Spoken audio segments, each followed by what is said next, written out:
사무엘상 16장 1절부터 봉독하겠습니다. 여호와께서 사무엘에게 말씀하시기를 내가 사울을 버려 이스라엘의 왕이 되지 못하게 하였는데 내가 언제까지 사울 때문에 슬퍼하고 있겠느냐? 너는 너의 뿔에 기름을 채워 가지고 가거라. 내가 너를 베들레헴의 이새에게 보낼 것이니 이는 내가 그의 아들 중에서 한 왕을 나를 위해 예비해 두었기 때문이다 하시므로 사무엘이 말하기를 어떻게 제가 갈 수 있겠습니까? 사울이 들으면 저를 죽일 것입니다 라고 하니 여호와께서 말씀하시기를 너는 암송아지를 끌고 가서 내가 여호와께 제사 드리러 왔다 하고 제사의 이새를 초청하여라. 내가 행할 일을 내가 가르칠 것이니 너는 내가 네게 말하는 자에게 나를 위하여 기름을 부어라 하셨다. 사무엘이 여호와께서 말씀하신 대로 행하여 베들레헴에 이르니 그 성읍의 장로들이 떨며 그를 영접하여 말하기를 평안을 위하여 오십니까? 하니 사무엘이 말하기를 평안을 위해서입니다. 내가 여호와께 제사 드리러 왔으니 당신들은 스스로 성결케 하고 나와 함께 제사합시다 하고 이새와 그의 아들들을 성결케 하고 제사에 청했다. 그들이 왔을 때 사무엘이 엘리압을 보고 생각하기를 과연 여호와의 기름 부음을 받을 자가 그분 앞에 있구나 하였으나 여호와께서 사무엘에게 말씀하시기를 그의 용모나 그의 큰 키를 보지 마라. 내가 그를 버렸기 때문이다. 내가 보는 것은 사람들과 같지 않으니 사람들은 외모를 보지만 여호와는 중심을 보기 때문이다 라고 하셨다.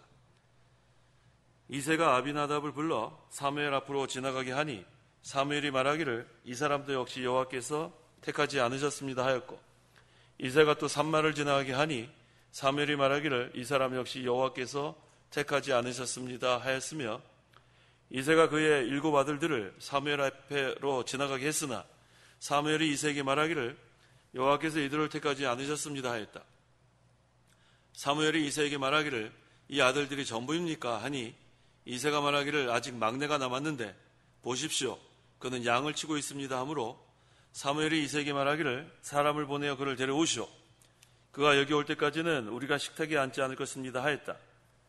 이새가 사람을 보내어 그를 데려왔는데 그는 혈색이 좋고 눈이 아름다우며 외모가 잘 생겼었다. 여호와께서 말씀하시기를 바로 이 사람이니 일어나 그에게 기름을 부어라 하시므로 사무엘이 기름불을 취하여 그의 형제들 가운데서 그에게 기름을 부으니 그날부터 여호와의 영이 다윗에게 강하게 임했다. 사무엘이 일어나 라마로 갔다. 13절까지 봉독했습니다. 7절 하반절에 내가 보는 것은 사람들과 같지 않으니 사람들은 외모를 보지만 여호와는 중심을 보기 때문이다 라고 했습니다. 여기서 중심은 마음을 가리킵니다. 그래서 이 말씀을 근거로 해서 중심을 보시는 하나님, 마음을 보시는 하나님 그런 뜻이에요. 중심을 보시는 하나님이란 제목으로 말씀 증거하겠습니다. 중심을 보시는 하나님의 첫째는 사무엘이 말씀대로 행했습니다. 사무엘이 사울을 위하여 오랫동안 슬퍼했다고 했는데 그 바로 앞에 있는 사무엘상 15장 11절에 내가 사울을 왕으로 세운 것을 후회하니 이는 그가 등을 돌려 나를 따르지 않고 내 말을 이행하지 않았기 때문이다 하셨으므로 사무엘이 근심하여 밤새도록 여호와께 부르짖었다. 지금 이 사무엘이 사울 때문에 지금 근심하며 밤새도록 여호와께 부르짖었다고 했고 또 사무엘상 15장 35절에는 사무엘이 죽는 날까지 다시는 사울을 보지 않았으니 이는 사무엘이 사울 때문에 슬퍼했기 때문이며 지금 하나님의 말씀을 불순종한 사울이 하나님으로부터 버림을 받았습니다. 이것은 하나님의 공의가 나타난 거예요. 하나님 말씀대로 하다가 하나님 불순종하면 또 하나님 말씀을 순종하다가 하나님 말씀을 불순종하면 종시에게 하지 않으면 하나님 버립니다. 그래서 지금 여기 하나님의 말씀을 불순종한 사울, 하나님으로부터 버림받은 것은 하나님의 공의가 나타난 거예요. 그런데 이 사무엘이 지금 슬퍼했다고 그랬어요. 이것은 인간적으로 생각할 때 슬퍼했다는 것보다는 인간적으로도 슬퍼할 수 있겠죠. 사람이니까. 근데 여기서 지금 사무엘이 슬퍼한 근본적 이유는 죄악 때문에 사울의 죄악 때문에 하나님의 영광이 가려워졌어요. 그것 때문에 지금 사무엘은 몹시 슬퍼했습니다. 하지만 사무엘이 너무 오랫동안 슬퍼하니까 하나님께서 사무엘에게 말씀하시는 거예요. 그게 바로 오늘 본문으로 이어집니다. 1절. 1절. 여호와께서 사무엘에게 말씀하시기를 내가 사울을 버려 이스라엘 왕이 되지 못하게 하였는데 내가 언제까지 사울을 위하여 슬퍼하고 있겠느냐? 너는 너의 불을 기름에 채워가지고 가거라. 내가 너를 베들레헴의 이새에게 보낼 것이니 이는 내가 그의 아들 중에서 한 왕을 예비해 두었기 때문이다 하시므로 하나님께서는 하나님의 일을 하시는 데 있어서 한 사람의 범죄 때문에 하나님의 일을 실패하는 적이 없어요. 악한 사람들은 악한 일을 그대로 계속하고 그 악한 일을 하는 사람 때문에 하나님의 일을 실패하지 않습니다. 마침내 하나님의 거룩하신 목적을 이루시는 하나님. 인간의 생각으로 볼 때는 하나님을 할 때 이거 하나님께서 이렇게 역사 안 하시는 거 아닐까? 왜 악한 자를 그냥 놔둘까? 이러다 실패하는 거 아닐까? 조금도 낙심할 거 없어요. 하나님은 사람의 죄악 때문에 하나님의 일을 실패하는 법이 없습니다. 하나님께서는 마침내 하나님의 선하신 뜻을 이루십니다. 그래서 우리는 낙심하지 말고 신실하신 하나님만 바라보는 거예요. 하나님께 모든 것을 맡기고 우리는 그저 하나님 의지하고 나가는 거예요. 하나님의 일은 실패하는 법이 없습니다. 하나님의 일은 반드시 성취됩니다. 여호와께서 사무엘에게 말씀하셨을 때 사무엘이 여호와께 뭐라고 말하냐면 그 2절 상반절에 어떻게 제가 갈 수 있겠습니까? 사울이 들으면 저를 죽일 것입니다. 사무엘이 망설였어요. 지금 사울이 왕으로 있는데 서슬이 펄언데 다른 사람을 왕으로 세우기 위해 뿔에 기름을 채워가지고 가면 사울이 가만히 있겠어요? 그때 여호와께서 사무엘에게 뭐라고 말씀하시냐면 2절 상반절부터 너는 암송아지를 끌고 가서 내가 여호와께 제사 드리러 왔다 하고 제사의 이새를 초청하여라. 내가 행할 일을 내가 가르칠 것이니 너는 내가 네게 말하는 자에게 나를 위하여 기름을 부어라 하셨다. 사무엘이 왕될 사람에게 기름을 부러 가는 것이 원래 목적이지만 먼저 여호와께 제사를 드리고 난 후 기름을 붓게 되어 있습니다. 그래서 지혜롭게 여호와께 제사 드리러 왔다고 하고 그 제사에 이새를 초청하라고 말씀하는 거예요. 아주 지혜로운 방법이에요.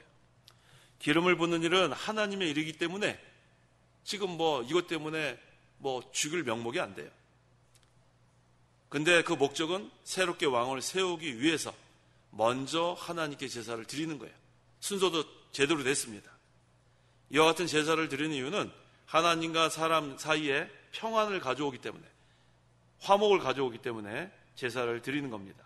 4절과 5절 4절 사무엘이 여호와께서 말씀하신 대로 행하여 베들레헴에 이르니 그 성읍의 장로들이 떨며 그를 영접하여 말하기를 평안을 위하여 오십니까 하니 사무엘이 말하기를 평안을 위해서입니다.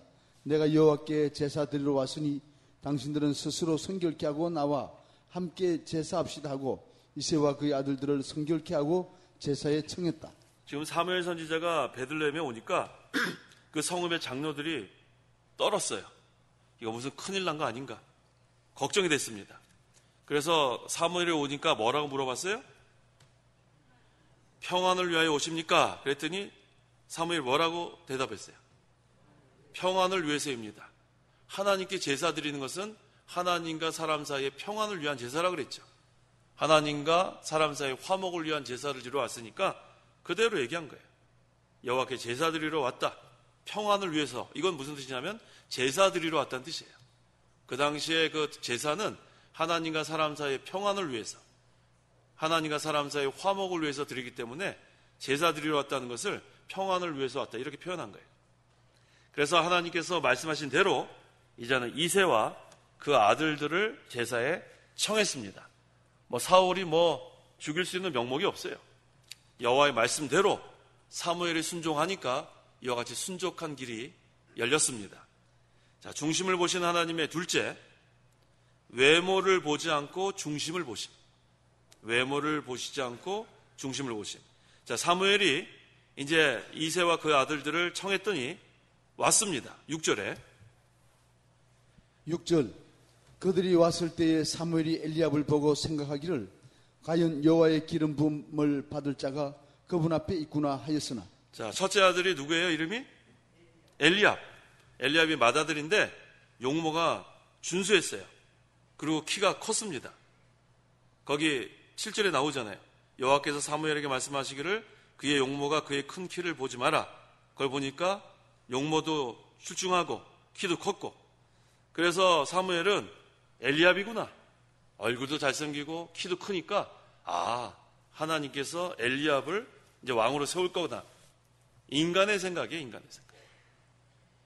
여하시 우리는 외모만 볼 때가 많아요. 근데 하나님은 그걸 허락하지 않았습니다. 사실 이 사울도 키가 크고 용모가 출중했어요. 그런데 사무엘상 9장 2절 보세요.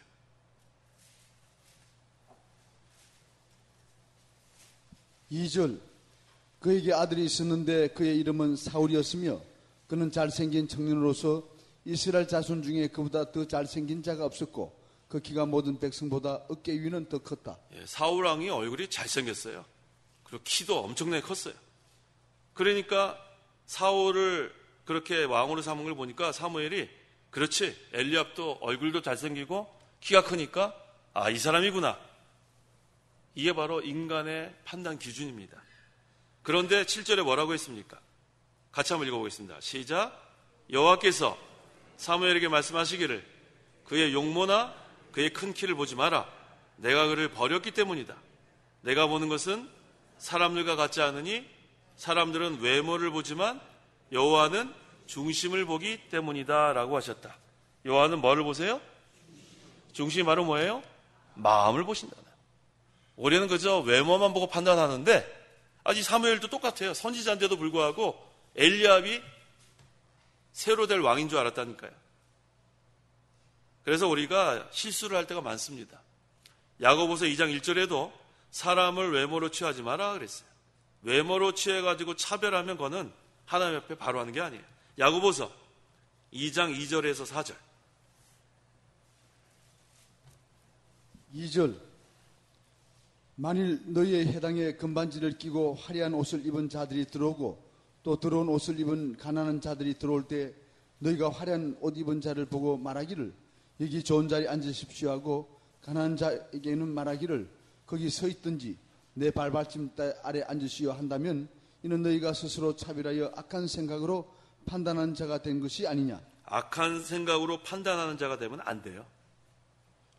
지금 여기 보니까 회당에 금반지를 끼고, 금반지 끼니까 번쩍번쩍 하겠죠? 화려한 옷을 입고 들어온 사람이 있었어요. 그러니까 사람들이 몰려갔겠죠? 여기 오십시오. 아닙니다. 여기 오십시오. 그냥 막 반기는 거예요. 그런데 또 누가 들어왔어요? 또 누가 들어왔어요? 더러운 옷을 입은 가난한 사람이 들어왔어요. 에이 저리 가라. 에이 저리 가. 아유 냄새 난다. 저리 가. 거기 서 있든지 앉든지. 자, 여기 지금 누구한테 하는 거냐면 믿는 사람한테 하는 게 야고보서. 불신자에게 하는 얘기가 아니라 교회 생활하는 사람들한테 하는 거예요. 지금 여기에서 자유로울 사람이 많지 않습니다. 돈 많은 사람, 화려하게 치장하는 사람, 일로 오십시오. 가깝게 지냅시다. 그런데 돈 없고 가난하고 볼품 없는 사람은 에이 저리 가십시오. 거기 서 있든지 앉든지 말. 이게 바로 교회 생활을 하고 있는 사람은 오늘날도 달릴 바가 없다는 거예요. 그런데 하나님은 그렇게 안 하십니다. 만약에 하나님이 그렇게 했으면 우리는 평생 서 있을 뻔했어요. 거기 서 있든지 말든지. 하나님은 그런 하나님이야. 하나님은 예수 그리스도를 믿는 성도는 갓난아기 때부터 백발이 될 때까지 품어주시고 안아주시고 업어주시고 차별 없이. 이게 얼마나 감사해요. 무조건적 사랑. 여기서 중심을 보시는 하나님, 이거 오늘 제목인데 우리도 외모로 사람 차별해서 악한 생각으로 판단하지 말라는 거예요. 교회 생활할 때에는 악한 생각으로 판단하면 죄 짓는 겁니다. 여기는 빈부귀천이 없어요. 우리는 차별하면 안 돼요. 우리 예수님은 차별 안 했죠? 우리 예수님은 병든 자를 고쳐주신 예수님. 얼마나 예수님이 사랑을 나타냈습니까? 그런데 여기 보니까 8절에서 10절에 엘리압 다음에 누가 또 지나갔어요? 아비나답, 그 다음에 삼마, 7 아들 사무엘 앞으로 지나갔는데 전부 다 하나님께서 예비한 그런 인물이 아닙니다. 우리는 외모로 사람을 판단하면 안 돼요. 외모로 판단하면 안 돼요. 근데 여기 우리가 또 오해하지 말아야 될 게 있어요. 여기 아까 엘리압이 어떤 사람이라고 그랬어요? 키가 크고 얼굴이 잘생겼다고 그랬죠. 그런데 여기 7절을 오해하면 안 돼요. 그의 용모나 그의 큰 키를 보지 마라. 내가 그를 버렸기 때문이다. 그 사람이 잘생겨서 버린 거 아니에요. 그 사람 키가 커서 버린 거 아니란 말이에요. 아이고 다행이다. 난 키가 작아서. 이렇게 또 생각하는 사람이 있어요. 어리석게. 아유 다행이다. 난 못생겨서. 하나님 외모를 보지 않는다 그랬죠. 언제 키 작고 못생긴 사람만 좋아한다 그랬어요. 성경에 보면 뭐라 그랬습니까? 성경에 요셉은 어떻다 그랬어요? 창세기 39장에 용모가 아름답고 얼굴이 잘생겼다 그랬어요. 하나님이 또 사용하시는 사람 중에서는 이와 같은 사람도 있어요. 여기 뒤에 보면 다윗 나오죠. 아까 읽었죠. 12절 읽어보세요. 다윗은 어땠는가? 12절 이새가 사람을 보내어 그를 데려왔는데 그는 혈색이 좋고 눈이 아름다우며 외모가 잘생겼다. 이거 보세요. 요셉도 얼굴 잘생겼고 다윗도 얼굴 잘생겼어요. 그러니까 여기 지금 엘리압이 키가 크고 얼굴 잘생겨서 버린 게 아니라는 거예요. 하나님은 잘생긴 사람도 마음을 보고 키 큰 사람도 마음을 보고, 근데 키 작다고 해서 마음이 못돼 먹으면 그것도 안 되는 거예요. 그러니까 키가 크거나 작은가 그게 상관없다는 거예요. 근데 어떤 사람이 이걸 잘못 이해해갖고 아 키가 큰 사람 버리는구나 이렇게 어리석게 해석하는 사람도 있단 말이에요. 개 중에. 그래서 하나님은 키가 큰 사람이나 키가 작은 사람이나 잘생긴 사람이나 못생긴 사람이나 그걸로 판단하시는 하나님이 아니라는 거예요. 뭐를 보시는 하나님이에요? 마음을 보시는 하나님, 중심을 보시는 하나님. 그게 여기서 중요한 겁니다. 그래서 외모가 평가 기준이 되면 안 돼요. 그렇다면 하나님은 마음을 보신다는 것은 무슨 뜻인가? 속사람을 본다는 뜻이에요. 속사람. 베드로전서 3장 3절에서 4절. 3절 너희는 머리를 닦거나 금장식을 달거나 아름다운 옷입을 입는 외모를 지장하지 말고 오히려 마음에 숨은 자를 온유하고 안정된 영에 섞지 않을 것으로 지장하리라. 이것이 하나님 앞에서 매우 값진 것이다. 네, 머리를 닦는 것, 그 당시에는 머리 닦는 게 또 대단한 일인가 봐요. 금장식 하는 것, 아름다운 옷 입는 것, 이런 걸로 외모 치장하는 데만 신경 쓰지 말고 오히려 마음에 숨은 자, 속사람, 온유하고 안전된 영에 썩지 않을 것으로 치장하여라. 항상 우리가 마음을 정결하게 하라는 거예요. 마음을 정결하게 하고 항상 중생한 영으로 살고, 항상 우리는 날마다 중생한 영과 이 죄성, 육체의 부패성과 날마다 싸우는 거예요. 날마다.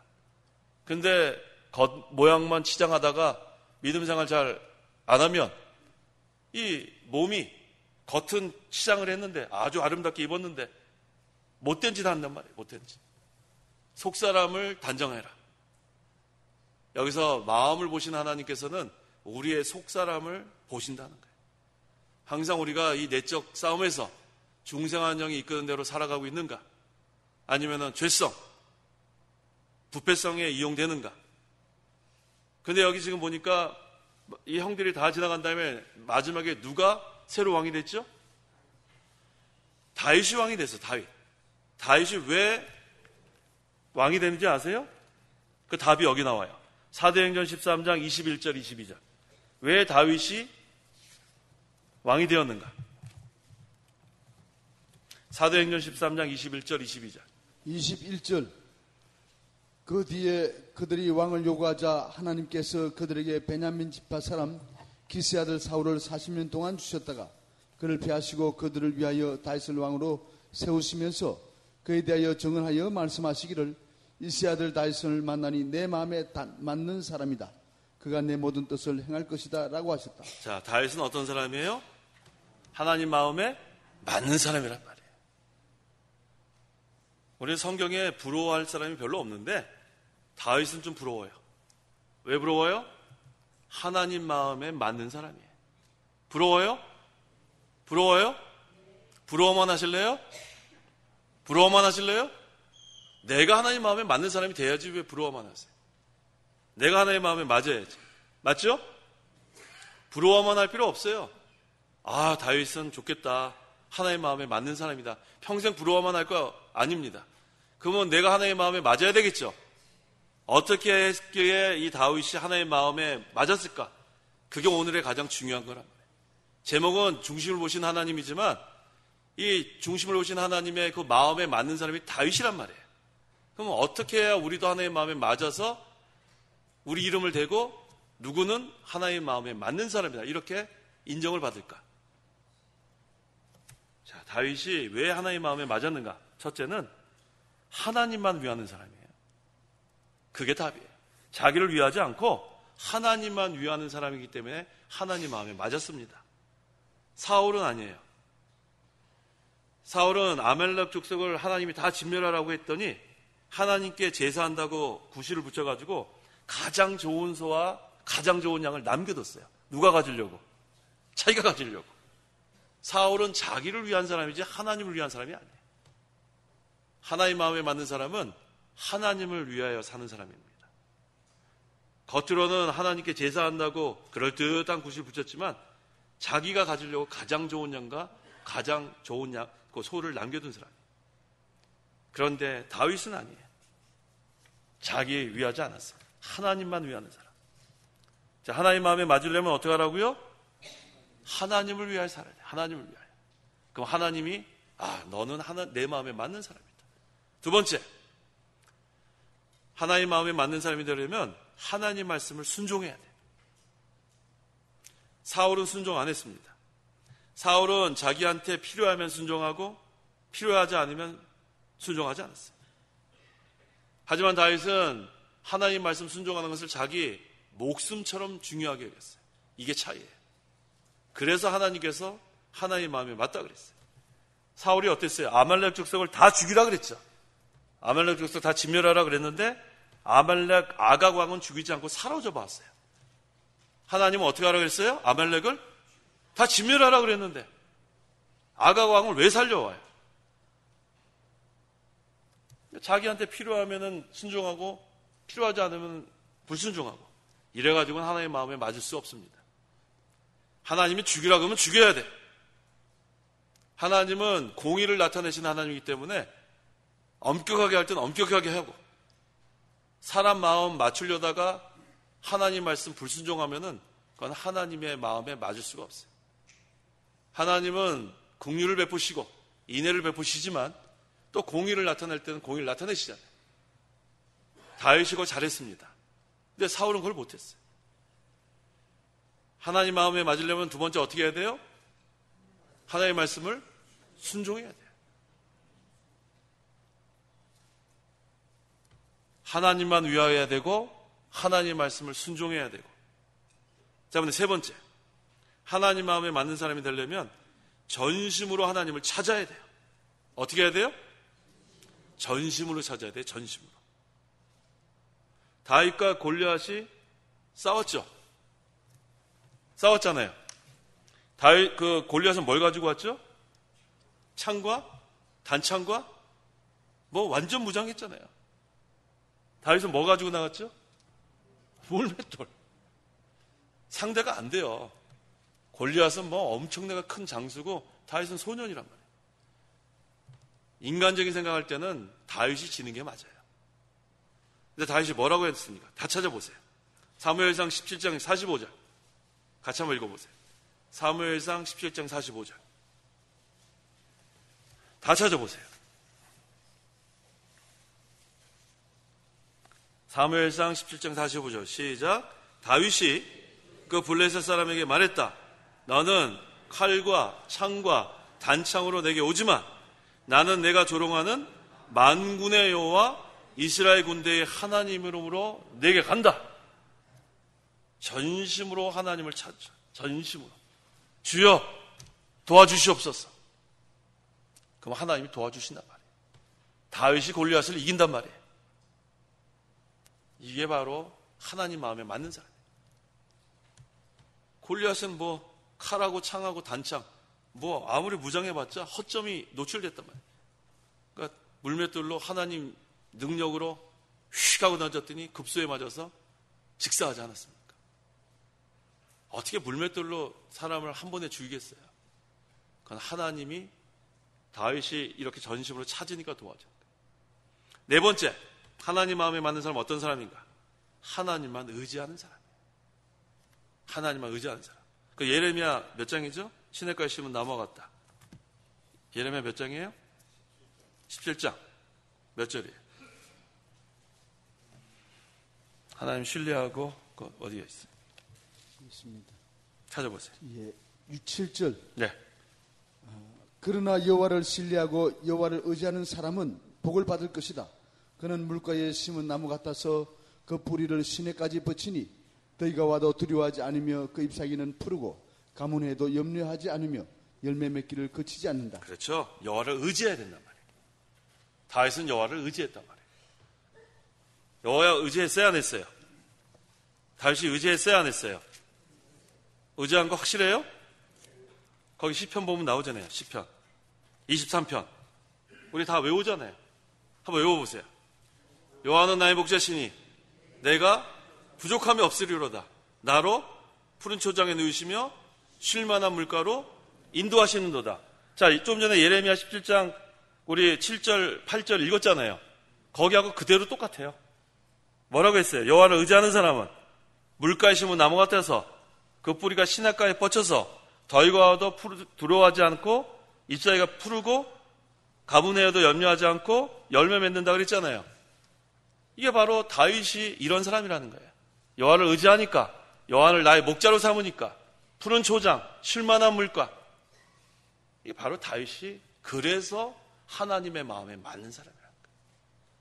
네 번째가 뭐예요? 여호와를 의지하는 사람이 돼요.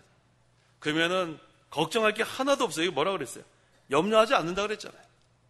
그 뿌리가 시냇가에 뻗쳐 있고 또 시편 23편에는 여호와가 우리를 푸른 풀밭에 눕게 하시고 잔잔한 물가로 인도하시고 또 우리 영혼이 공고하면 영혼을 회복시키시고 또 사망의 어두운 골짜기 갈 때도 두려워할 필요 없고 주님이 나와 함께하고 주의 지팡이와 막대기가 나를 안위하고 걱정할 게 하나도 없어요. 이게 바로 여호와를 의지하는 사람이에요. 얼마나 감사해요. 근데 여호와를 의지하면 이런 복을 받는데 또 더 중요한 것은 하나님의 마음에 맞는다는 거예요. 이 네 가지를 잘 기억하세요. 아유, 다윗 참 좋겠다. 어떻게 하나님 마음에 맞는 사람이냐? 부러워만 하지 마세요. 어떤 사람이 하나님 마음에 맞아요? 하나님만 위하여 살. 한번 대답을 해보세요. 자, 따라해보세요. 하나님만 위하는 사람, 하나님의 말씀을 순종하는 사람, 전심으로 하나님을 찾는 사람, 하나님만 의지하는 사람. 이걸 가지고 기도하셔야 돼요. 하나님, 다윗은 하나님의 마음에 맞는 사람인데 저도 하나님 마음에 맞는 사람 되기 원합니다. 그러려면 이거를 외우고 있어야 기도를 하죠. 기억이 잘 안 납니다. 하나님, 우리 목사님이 수요일 날 얘기한 그대로 해주십시오. 이러면 안 된단 말이에요. 네 가지를 다 외우시란 말이에요. 자, 첫째 어떤 사람이에요? 하나님만 위하는 사람. 그 다음에는 하나님 말씀을 순종하는 사람. 그 다음에는 전심으로 하나님 찾는 사람. 그 다음에는 하나님만 의지하는 사람. 이렇게 또박또박 기도는 또박또박 말씀을 생각하면서 하나님께 구하시란 말이에요.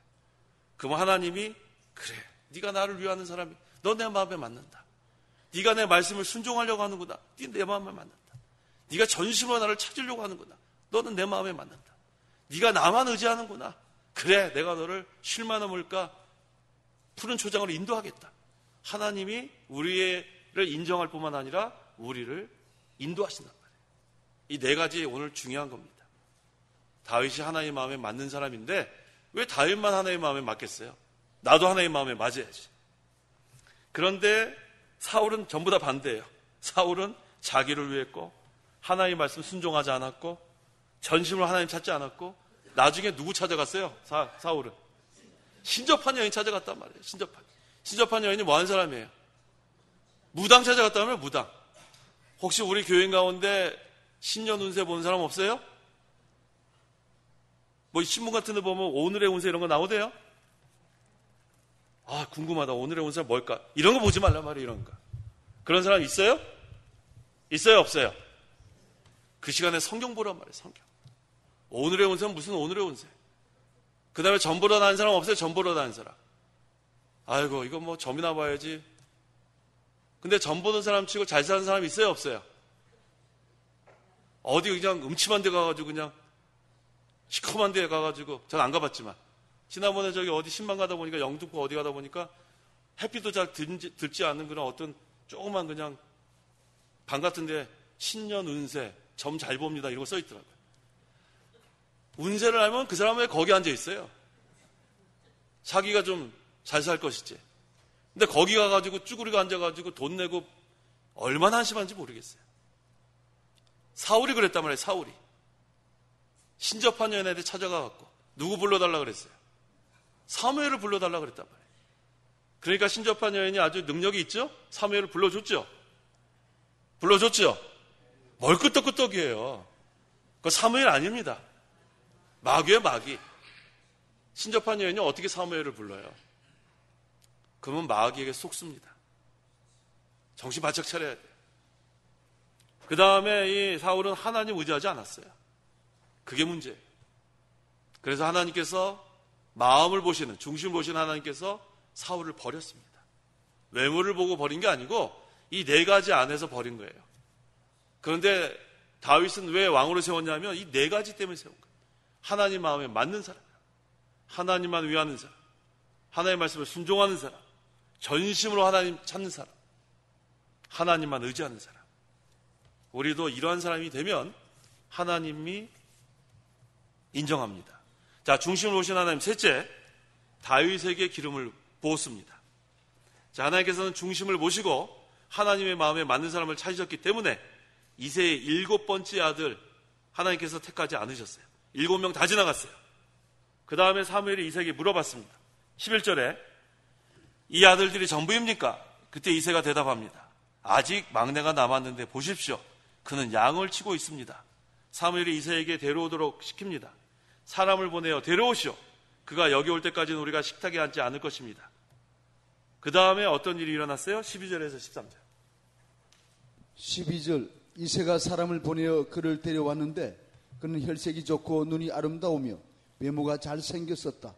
여호와께서 말씀하시기를 바로 이 사람이 일어나 그에게 기름을 부어라 하심으로 사무엘이 기름 불을 취하여 그의 형제들 가운데서 그에게 기름을 부으니 그날부터 여호와의 영이 다윗에게 강하게 임했다. 네, 다윗이 혈색이 좋고 눈이 아름답고 외모가 잘생겨서 하나님이 세우셨죠.